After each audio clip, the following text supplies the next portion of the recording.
Hello friends, मी स्वाती बन्नी पुन्हा एकदा आलेली आहे एका छान विषयासोबत. त्या विषयाचं नाव आहे कोशाच्या बाहेर. आता हा विषय ऐकल्यानंतर तुम्हाला कळलं असेल की नक्की काय बोलणार आहे मी, किंवा कळलं नसेलही तर जाणून घेऊया आजच्या टॉपिकबद्दल, आजच्या विषयाबद्दल. तर कोशाच्या बाहेर म्हणजे काय? काही काही ना मैत्रिणींना माझ्या बऱ्याच गोष्टींची भीती वाटत असते की नको बाबा, असं केलं तर तसं होईल, तसं केलं तर तसं होईल, चुकीचं काहीतरी होईल, किंवा त्यांना असं एक न्यूनगंड असतो. काही काही मुलांना हे न्यूनगंड असतो. तर कोशाच्या बाहेर जाऊन म्हणजेच आपला कम्फर्ट झोन सोडून आपण काय काय करू शकतो, हे आज मी तुम्हाला सांगणार आहे आणि मी माझे पण काही उदाहरणं देणार आहे. तर पहिली तर गोष्ट अशी की मी तुम्हाला दोन गोष्टी सांगणार आहे, त्याच्या बाहेर मी कशी आले आणि त्या गोष्टी मी कशा ॲक्सेप्ट केल्या आणि त्याच्यामध्ये कशी मी सक्सेस झाले हेही तुम्हाला सांगणार आहे. पहिली गोष्ट, लहानपणी मला अशी बसची खूप भीती वाटायची. म्हणजे बसनी प्रवास करताना पूर्वीच्या काळी बसेस कशा होत्या, जिथे ड्रायव्हर बसतो तिथे खाली जे मशीन असतं, इंजिन असतं, तर तिथे ना म्हणजे मशीन असतं आतमधलं, तर तिथे ते पत्रा फाटलेला असायचा. आणि जेव्हा आपल्याला उतरायचं असायचं खाली, तेव्हा तिथून ना प्रचंड विषारी धूर निघायचा, कार्बन मोनॉक्साईड निघायचा आणि प्रचंड त्रास व्हायचा त्याच्याने. जेव्हा आपल्याला उतरायचं असायचं आपण तेव्हा जाऊन दारात थांबायचो, कारण का ते आपला स्टॉप येणार आहे, आपण उतरणार आहे. तर तिथे एकतर मला अनेकदा ॲसिडिटी व्हायची लहानपणी आणि खूप मळमळायचं आणि असं उलटी झाल्यासारखं फील व्हायचं. तर मला बसेस अजिबात नाही आवडायच्या. असं वाटायचं की कुठेही जायचं असेल तर रिक्षाने जायचं. पण कसं, पूर्वीच्या काळी सुद्धा मी लहान होते तेव्हा सुद्धा रिक्षाचं खूप हे पैसे घेतील म्हणून बसनीच न्यायचे घरचे लोक. सो काय व्हायचं, बसची खूप भीती वाटायची. दुसरी गोष्ट, अशा अननोन लोकांशी बोलताना अनकम्फर्टेबल वाटायचं. कधीच असं मी म्हणजे असे डोळ्याडोळे घालून म्हणजे असे आय कॉन्टॅक्ट करून नाही बोलू शकायचे. खूप भीती वाटायची. आणि इतकं कॉन्फिडन्सली आत्ता जितकं बोलते तितकं अजिबातच नाही. तेव्हा तर म्हणजे लहानपणी काही कळायचंच नाही आणि मी म्हणजे सांगायला कोणी नाही, मार्गदर्शन करायला कोणी नाही, पण दिशा भटकवायला मात्र खूप लोक असायचे. तर काय व्हायचं, अशा वेळी मला या दोन्ही गोष्टींची प्रचंड भीती होती. बऱ्याच गोष्टींची आपल्याला भीती असते, पण या दोन ज्या मुख्य गोष्टी होत्या, याच्यातून मी कशी बाहेर आले हे तुम्हाला सांगणार आहे, म्हणून तुम्हाला ही दोन उदाहरणं देते. तर पहिली गोष्ट तर अशी झाली की बोलायची भीती होती.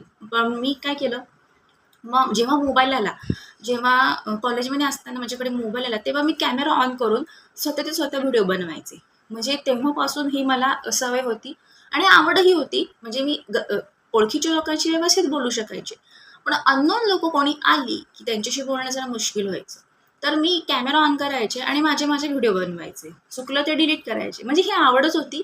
असं कोणी सांगितलं नव्हतं की तू व्हिडिओ बनव किंवा काहीतरी कर. पण मी स्वतःच बोलायचे, स्वतःच व्हिडिओ बनवायचे. तर कॅमेरा फेसिंग मला कॅमेरा कसं फेस करायचं हे जमायला लागलं.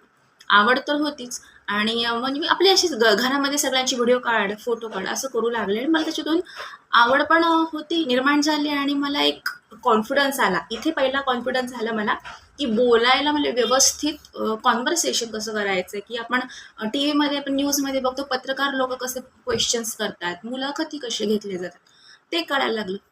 त्याच्यानंतर मी मल्टीमीडिया अँड कम्युनिकेशनचा जेव्हा मी कोर्स केला, प्रोफेशनली कोर्स केला, तेव्हा मी आर जे म्हणून जेव्हा 8 वर्ष काम केलं, तेव्हा तर तुम्हाला माहितीच आहे आर जे लोकांना किती बोलावं लागतं. सो पूर्ण स्टुडिओमध्ये वेगवेगळी जी कामं असायची, जे प्रोड्युसर असिस्टंट होते, त्यामुळे प्लस मी एडिटिंग करत होते, प्लस मी आर जे होते, म्हणजे बोलायचे मी प्रेक्षकांचे यांच्याशी, श्रोत्यांशी. प्रेक्षक म्हणजे जेव्हा आपल्याला एखादी स्टेजवर आपण कार्यक्रम करतो तेव्हा प्रेक्षक, आणि रेडिओमध्ये काम करतो तेव्हा श्रोते, म्हणजे जे ऐकणारे असते ते श्रोते, लिसनर्स. सो श्रोते किती लाख लाख श्रोते जेव्हा ऐकायचे, तेव्हा आपण कुठे चुकतोय, काय करतो, हे पहिल्या दिवसापासूनच बऱ्याच गोष्टी शिकायला मिळाल्या. आणि तेव्हा तिथले लोक आम्हाला सगळं समजून सांगायचे, आणि जे प्रोड्युसर होते, डायरेक्टर होते, सगळेजण सांगायचे. तर ही गोष्ट अशी होती, आम्ही चुकीचंही बोलायचो अनेकदा. कुठले तरी शब्द खूपच असं ओढून बोलणं किंवा अशा गोष्टी अनेक व्हायच्या. पण मी स्पष्ट पहिल्यापासूनच, अगदी जन्मल्यापासूनच व्यवस्थितच बोलायचे. फक्त रेडिओची जी भाषा असते ती पूर्ण वेगळी असते आणि श्रोत्यांना म्हणजे सगळ्यांना सूट व्हायला पाहिजे अशी एक भाषा असते. मराठीत असते पण ती वेगळ्या पद्धतीची असते.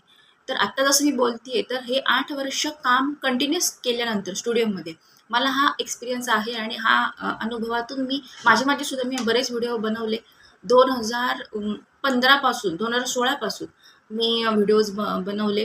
आणि मग मला कळायला लागलं की कुठे चुकतो. जेव्हा आपण पहिली स्टेप उचलत नाही तोपर्यंत आपल्याला कळतच नाही की आपण कुठे चुकतोय, पुढे आपलं कसं होणार आहे. त्यामुळे कुठलाही तुमच्या आवडीचं काम करताना नुसतं विचार करत नका बसू. माझं पूर्वी तसंच व्हायचं. मी नुसतं विचारच करत बसायचे, की आता मी कसं बोलणार आहे किंवा असं केलं तर काय होईल तर. पण सुरुवात जेव्हा करतो ना, तेव्हा पहिलं पाऊल टाकतो तेव्हा कळतं, की इथे-इथे हे असं करायला पाहिजे होतं. आणखी एक पुढे पाऊल टाकतो तेव्हा कळतं इथे-इथे असं करायला हवं होतं. तर हे आपल्यालाच आपलं समजून जातं. दुसरी गोष्ट मग मला बसनी जावं लागायचं. सो मी बसनी जाताना आत्ताच्या बसेस जरा मॉडर्न आहेत, पूर्वीसारख्या नाही आहेत. तर मला कळून चुकलं, की मला हे जमतंय. म्हणजे तुम्हालाही एखादी गोष्ट करायची खूप इच्छा आहे, तुमचा छंद असू शकतो. वेळ काढणं खूप इम्पॉर्टंट आहे आपल्या आवडीच्या कामासाठी. सो वेळ काढा, फोटो घ्या, स्वतःचे छानसं हे करू. काही गृहिणी असतात, ते हे करूच शकत नाहीत. कारण की कामामध्ये इतके गुंतून पडलेले असतात, की मग काय सांगायलाच नको, वेळच नसतो. तर तुमच्या आवडीचा छंद तुम्ही पाहिजे तर लिहून काढा. 10 छंद तरी किमान लिहून काढा. कमीत कमी 5, जास्तीत जास्त 10. तर प्रत्येक दिवस ठरवा, कुठल्या दिवसाला काय करायचे. काही जणींना विणकाम आवडतं, शिवणकाम आवडतं, चित्र काढायला आवडतं. त्याच्यातून जो आनंद मिळतो, तो कुठल्या जगात कुठल्याच कोपऱ्यात नाही मिळणार. कारण तो तुमचा स्वतःचा आनंद असतो, तो तुमचं स्वतःचं क्रिएशन असतं. ते आतून आलेलं असतं. आणि ते आतून जे आलेलं असतं ते खूप अनमोल असतं. ते खूप मौल्यवान असतं. ते पैसे देऊन पण घेता येणार नाही. तर मला हेच म्हणायचं की बसची मला मग म्हणजे सवय झाली आणि भीती पूर्णपणे पळाली. तर आपण जेव्हा पहिलं पाऊल टाकतो, तेव्हा आपल्याला कळतं हां, बसमध्ये गर्दी होती, धक्काबुक्की झाली, एकमेकांच्या अंगावर पडत वगैरे होते लोकं आणि थोडीशी भीती पण वाटली होती स्टार्टिंगला. पण एक 8 दिवस झाले तेव्हा मला सवय लागली, हां, आता असं चढायचंय आणि आता इथे पकडायचंय, आता बस सुरू होईल कारण बसवाले कोणासाठी थांबत नाहीत. एक व्यक्ती जरी असली तरी पण बसवाले थांबत नाहीत. हे पण माझ्या पूर्वी मग लक्षात आलं. छोटे-छोटे एक्सपिरियन्सेस येऊ लागले. गर्दीच्या ठिकाणी बरेचदा आपले मौल्यवान वस्तू चोरणारे पण लोकं असतात. त्यांच्यापासून सावध कसं राहायचंय. आपली बॅग कशी सावध ठेवायची. माझ्या मैत्रिणीची बरेचदा बॅगमधून चोऱ्या व्हायच्या. बॅगला मी लॉक लावायची आणि कधी-कधी मी फ्रंटलाच धरायची बॅग. मग बऱ्याच तुम्हाला तर माहिती आहे, की लेडीज असेल तर पुरुष मंडळी कसं वागतात. मग अशा पद्धतीने सावरत-सावरत का होईना, धक्के खात का होईना, कम्फर्ट झोनमधून जेव्हा कोशाच्या बाहेर जेव्हा आपण पडतो, तेव्हा आपल्याला कळतं, की हां, आता असं करायचा प्रवास. आता मला सेफ्टीची काळजी घ्यायची आहे. आता मोबाईल खिशात नको ठेवायला. एक छोटीशी पर्स अडकवायची. त्याच्यातच पैसे आणि त्याच्यातच मोबाईल असायचा त्यामुळे हाताशी होता आणि बॅग मागे. दरवेळेस बॅगमधून काढणं, करणं खूप अवघड आहे. सुट्टे पैसे जवळ ठेवायचे. हे छोट्या-छोट्या गोष्टी किंवा पास काढायचा आहे. आता कंडक्टरला की पास दाखवायचा आहे. या सगळ्या गोष्टी ना आपल्या एकदम रुटीनच्या होऊन जातात. एकदम आपल्या लक्षात येऊन जातात. तेच स्टुडिओमध्ये सुद्धा जिथे एक मुलगी घाबरत होती, म्हणजे मी, म्हणजे असं अननोन लोकांना, ओळखीच्या लोकांशी कोणीही बोलतं, पण अननोन असं कोणी दिसलं की एकदम असं लाजरं-बुजरं होतं ना माणूस, तसं व्हायचं ना, अनकम्फर्टेबल वाटायचं. पण दिवसभर स्टुडिओमध्ये जे बाहेरची लोकं यायची, मोठ्या-मोठ्या क्षेत्रातले लोकं यायचे, अभिनय क्षेत्रातले लोकं यायचे, कलाकार यायचे, नृत्यकार, संगीतकार लोकं, ॲडव्होकेट, डॉक्टर, इंजिनियर, शेतकरी लोकं यायचे, स्पर्धा परीक्षा देणारे विद्यार्थी यायचे. अजून तिथे आमच्या इथे एक हे होतं, नाटक कंपनीतले लोकं सुद्धा यायचे. त्या सगळ्यांचे इंटरव्ह्यूज असायच्या. त्यांच्या सगळ्यांचं एडिटिंग सुद्धा मीच करायचे.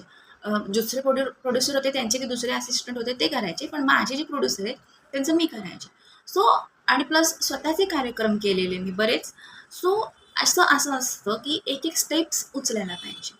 आणि तुम्ही माझी व्हिडिओ स्किप न करता बघा कारण की मी तुम्हाला खूप प्रोत्साहन देण्याचा प्रयत्न करते. कारण की मला असं वाटतं की आपण जे शिकलोय अनुभवातून ते माझ्याही मित्र-मैत्रिणींना उपयोगास पडावं आणि त्यांनीही शिकावं आणि तुम्ही तुमच्या प्रतिक्रिया मला नक्की देत चला. कारण मला माहीत नाही की किती जण माझे व्हिडिओ बघतायत आणि किती जणांना फायदा झालाय. तर नक्की तुम्ही मला प्रतिक्रिया द्या.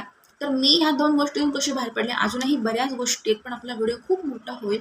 म्हणून तुम्हाला 2च उदाहरणं दिले की माझं कसं बसची मी भीती पळवली आणि अननोन लोकांशी बोलायला लागले आणि एवढे वर्ष काम करून आज मी बऱ्याच लोकांशी म्हणजे संपर्क करू शकते, बोलू शकते एकदम इझिली.